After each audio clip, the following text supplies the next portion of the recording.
Bonjour, ici Karine de Tratec Laser Canada et aujourd'hui nous effectuerons un processus guidé de la Speed Marker 1300. La Speed Marker 1300 vient en différentes configurations. La première étant avec une table X et nous pouvons bouger de gauche à droite en segments. La deuxième étant avec une configuration X et Y où nous pouvons non seulement bouger de gauche à droite mais aussi du nord au sud.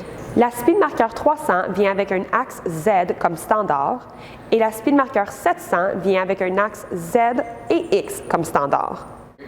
Par contre, la Speed Marker 1300 vient avec un axe Z et X comme standard. Nous avons aussi l'option de rajouter l'axe Y. L'avantage d'avoir la configuration X est que nous ne sommes pas limités à la zone de marquage à la lentille. Nous pouvons segmenter et bouger de gauche à la droite et marquer ici, ici, ainsi qu'ici. La configuration Y pose le même avantage. Nous pouvons marquer plusieurs produits de nord au sud en différents segments. Si nous regardons à la Speed Marker 300, nous allons voir que c'est un système à table. Cela veut dire que le système est sur une table tandis que le rack et l'ordinateur est séparé du système actuel. En contraste, la Speed Marker 700 et 1300 sont des stations de travail. Chaque système vient avec un moteur, un rack, un ordinateur, un clavier, une souris, un port USB et un moniteur.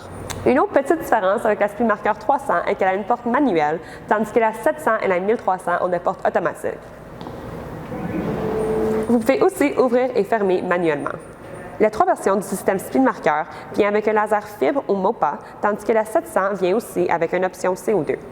Une chose très importante à garder en considération lorsque vous regardez la série Speed Marker est la zone de travail contre la zone de marquage. Si vous regardez à la Speed Marker 300, vous allez voir qu'elle a une table de 13 pouces. Ceci détermine la largeur du produit qui peut être placé dans la machine elle-même. Mais la zone de marquage va être déterminée par la lentille. Différentes lentilles vont nous offrir différentes zones de travail. Par exemple, la lentille que la Speed Marker 300 utilise en ce moment est la F160. La F160 a une zone de marquage de 4,75 par 4,75 et une hauteur de 6,75. Mais nous pouvons changer la lentille à une F100 qui nous offre une zone de marquage de 2,75 par 2,75. Les deux mêmes lentilles sont disponibles pour la Speed Marker 700 ainsi que des lentilles plus larges. Une autre différence avec la Speed Marker 700 est que la zone de travail et la hauteur Z est plus large. La plus large lentille disponible est la F420 qui nous donne une zone de marquage de 12 par 12 pouces. Celle-ci est disponible pour la Speed Marker 700 et 1300. L'avantage de la Speed Marker 1300 avec la lentille 420 est que nous pouvons bouger la zone de marquage en incrément de 12 pouces sur l'axe X et Y. Merci d'avoir regardé cette vidéo. S'il vous plaît, aimez et inscrivez-vous et n'oubliez pas de laisser vos commentaires ci-dessous.